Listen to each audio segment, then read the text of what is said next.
তাহলে 2720 ইউনিট রক্ত যদি আমি বিক্রি করে দিই, 6 মাস ইন্টু 2720, এই 6 মাস ইন্টু 2720, তাহলে কত দিন মাস হচ্ছে হিসাব করুন না আপনারা একটু। এইটাই সুযোগ। তো মিথ্যা অপবাদে, মিথ্যা অভিযোগে 42 দিন জেল খাটালেন। ওয়াকাফে সম্পত্তি বাঁচাতে গিয়েছিলাম, তার জন্য 1 দিন জেল খাটালেন। ধর্নায় বসতে গিয়েছিলাম, জেল খাটালেন। বিভিন্ন সময় ধরে আটকে রাখার চেষ্টা হচ্ছে।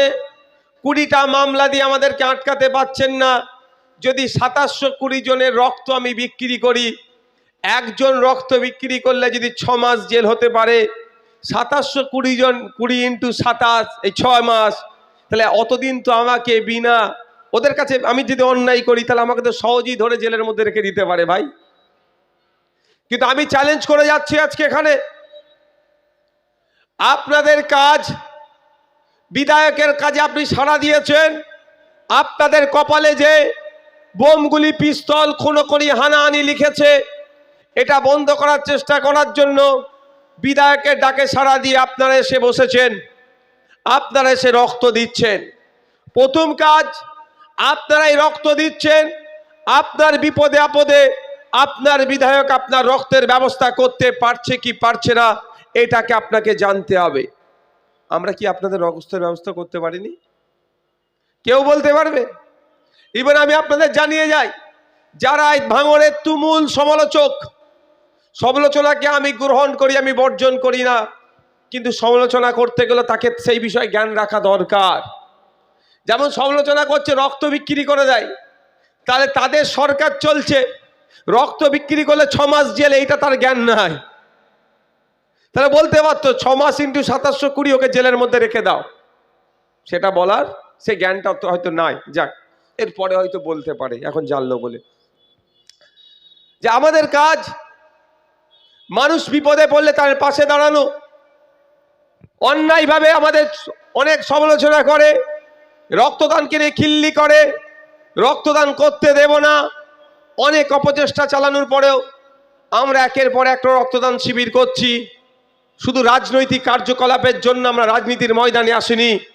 কে চোর কে ডাকাত এটা আর নতুন করে বলতে লাগবে না। কিন্তু আমি চোর ডাকাত বলে শুধু আমার কাজ সমাধান হবে না। আমরা রাজনীতির ময়দানে এসেছি প্রত্যেকটা মানুষকে তার অধিকার বুঝিয়ে দেওয়ার সাথে সাথে এই সমাজকে পরিবর্তন করার জন্য এসেছি। সমাজ পরিবর্তনটা কিভাবে হবে? আমরা ইন্ডিয়ান সেকুলার ফ্রন্টের পক্ষ থেকে বুথ কমিটি যে তৈরি করেছি, সেই বুথ কমিটির মধ্যে একটি লোককে স্পেশাল আমরা দায়িত্ব দিয়েছি। তার কাজটাই হচ্ছে ওই বুথের স্বাস্থ্য পরিষেবা নিয়ে সে সবসময় মাথা ঘামাবে। ওই বুথের মধ্যে যদি কারো রক্তের প্রয়োজন হয়, সে আইএসএফ নাও করতে পারে, তৃণমূল করতে পারে। আইএসএফ এর চরম বিরোধী হলেও আমাদের পক্ষ থেকে নির্দেশনা দেওয়া আছে, কোনো বুথে কোনো মানুষের যদি স্বাস্থ্যের কোনো পরিষেবার প্রয়োজন হয়, সব থেকে বেশি যেটা হয় সেটা রক্তের তারা পায় না, তুমি তার কাছে পৌঁছে যাবে, তার রিকুইজিশনটা নেবে, আমাদের কাছে পৌঁছাবে। সে তৃণমূল হলেও তাকেও আমরা রক্তের ব্যবস্থা করে দেব। বাবু গলাটা একটু ভিতর দিকে টেনে যাচ্ছে কেন দেখো তো। তাই বন্ধুগণ, আমার বলার উদ্দেশ্য, শুধু ভোটের সময় আসবে ভোট চাওয়া আমাদের কাজ নয়। সারা বছর মানুষের পাশে আমরা থাকতে চাই। মানুষ ভোট দিক আর নাই দিক, জিতা খারাপ সেটা আমাদের কাছে বড় প্রশ্ন নয়। আমরা যে ইচ্ছা, আমরা যে লক্ষ্য নিয়ে মানুষের কাছে পার্টিটা তৈরি করেছি, সেটা হচ্ছে সমাজ ব্যবস্থা পরিবর্তনের লক্ষ্য। একটু পিছিয়ে যাও তো তোমরা, পিছিয়ে যাও, চেয়ারে যারা বসে আছে অসুবিধা হচ্ছে, একটু পিছিয়ে যাও তো ভাই একটু। সারা বছর মানুষের পাশে থাকতে চাই, তার আমি একটা ছোট্ট উদাহরণ দিচ্ছি, বুঝতে পারবেন। আমরা যে বুথ কমিটি তৈরি করছি, সেই বুথ কমিটিতে আমরা দুটো বিভাগও রাখছি, একটা ছাত্র বিভাগ, একটা শিক্ষা বিভাগ। আমরা চাই ওই ছাত্র বিভাগ, শিক্ষা বিভাগের মাধ্যমে আপনার বুথে যে ছেলেগুলো, আপনার এই যে এলাকার ছেলেগুলো ক্লাস 9, 10, 11, 12 পড়াশোনা করছে বা কলেজে পড়াশোনা করছে, তাদের টপ টু বটম পর্যন্ত একটা সঠিক গাইডলাইন হওয়া দরকার। মাধ্যমিক পাস করার পরে, উচ্চ মাধ্যমিক পাস করার পরে সে কোন সাবজেক্টে পড়লে তার ফিউচার কি হতে পারে, এ একটা গাইডলাইন দেওয়া প্রয়োজন আছে। সেইটাকে মাথায় রেখে আমরা প্রতি বুথে বুথে আমরা ছাত্র বিভাগ, স্বাস্থ্য বিভাগ, শিক্ষা বিভাগ তৈরি করছি এই জন্যই যে আপনার বুথে আপনার এলাকার কটি ছেলে 9, 10, 11, 12 বা কলেজে পড়াশোনা করছে তার তথ্যটা নিয়ে তাদেরকে যথা সময়ে, যে আপনি এবারে মাধ্যমিক দিচ্ছেন, 11-এ উঠবেন, কি বিভাগ নেবেন, কোন ডিপার্টমেন্টে পড়াশোনা করলে আপনার ফিউচার আছে। কারণ পশ্চিমবাংলায় চাকরির অবস্থাকে ধ্বংস করে দিয়েছে।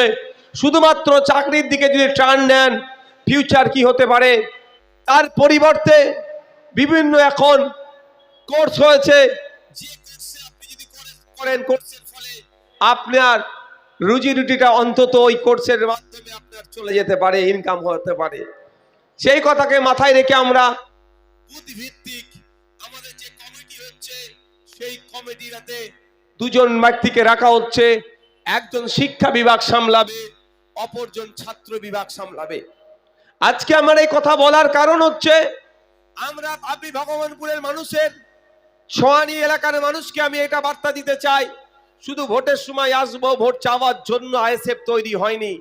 আমরা আমাদের যে পার্টির ফরমেশন করেছি, দুজন মহিলাকে আমরা ওখানে রাখছি, প্রতিটি বুথ কমিটিতে দুজন মহিলা থাকা বাধ্যতামূলক। কারণ আপনারা জানেন অনেক ক্ষেত্রে মহিলারা বিশেষ রোগে আক্রান্ত হলেও তারা লজ্জার কারণে অনেকে বলতে পারে না।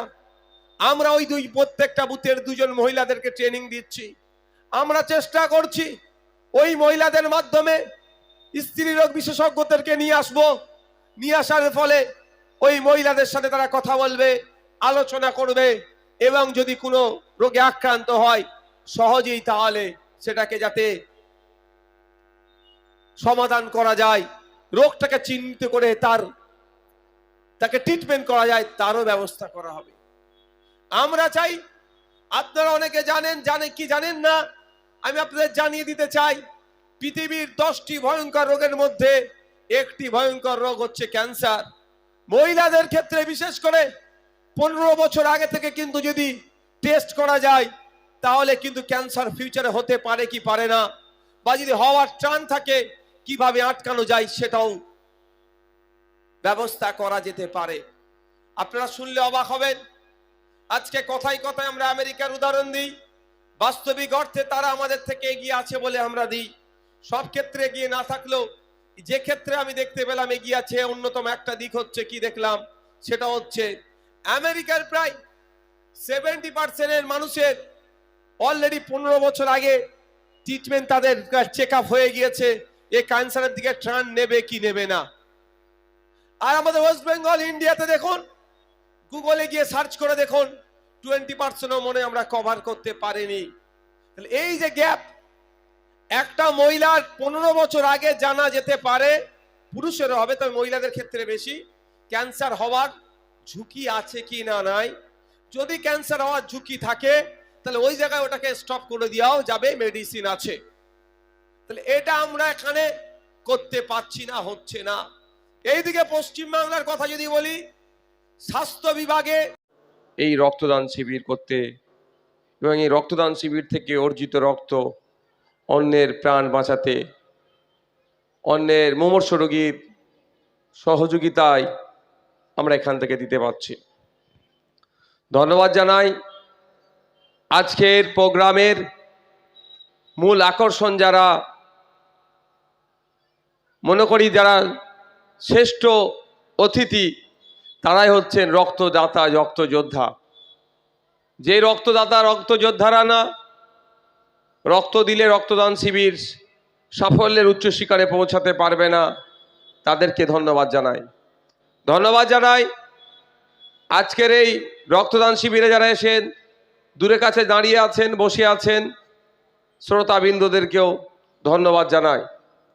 ধন্যবাদ জানাই মিডিয়ার বন্ধুদের, বিভিন্ন স্ট্রিমে যারা কাজ করেন, যাদের মাধ্যমে আমাদের রেজাউল, আমাদের মহিউদ্দিন, আমাদের হাসানকে যারা খুন করেছে তাদের বিরুদ্ধে যেমন কথা বলছি, কিন্তু আমাদের মহিউদ্দিন, আমাদের হাসান, আমাদের রেজাউলকে আমরা ভুলে যাইনি, তাদের স্মৃতিতে আমরা যে রক্তদান শিবির করছি, এই বার্তা, এই রক্তদান শিবিরের খবর যারা রাজ্যের বিভিন্ন প্রান্তে ছড়িয়ে দিতে সহযোগিতা করছেন সেই মিডিয়ার বন্ধুদের।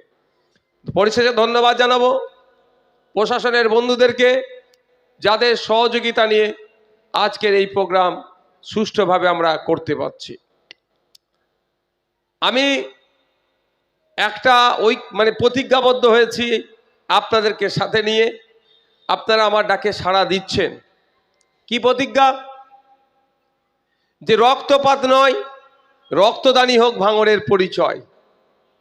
ভাঙড় মানে খুনোখুনি হানাহানি নয়, ভাঙড় মানে মারামারি নয়, ভাঙড় মানে হিংসা নয়, ভাঙড় মানে অশান্তি নয়, ভাঙড় মানে বোমগুলি পিস্তল নয়, ভাঙড় মানে হচ্ছে রক্তদাতার গঞ্জ, রক্তদাতার গ্যারেজ, রক্তদাতার কারখানা, রক্তদাতার জায়গা। এই পরিচয়টা আমরা গড়ে তুলতে চাইছি।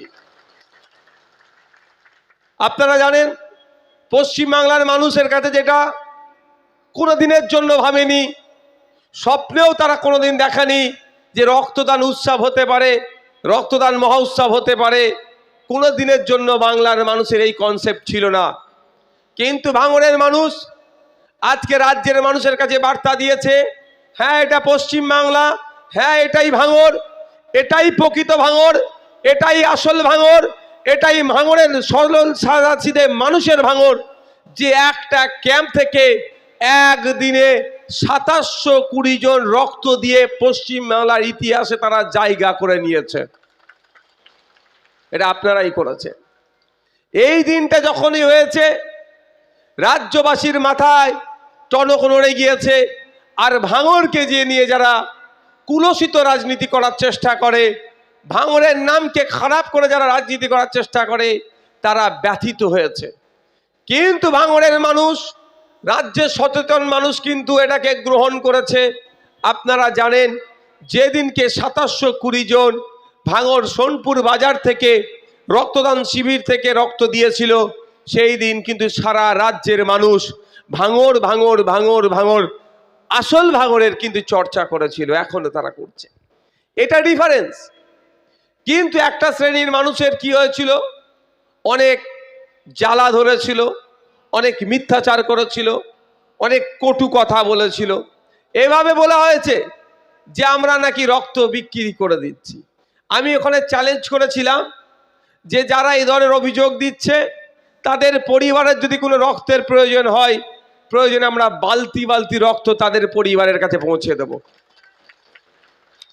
শুধু তাই নয়, এটা আমি বলেছিলাম, আপনাদের জানিয়ে রাখি 1992 সালে একটি মামলা হয়েছিল, 2000-এর দিকে মামলার রায় হয়েছিল, রক্ত বিক্রি করলে 6 মাস জেল হয়ে যাবে।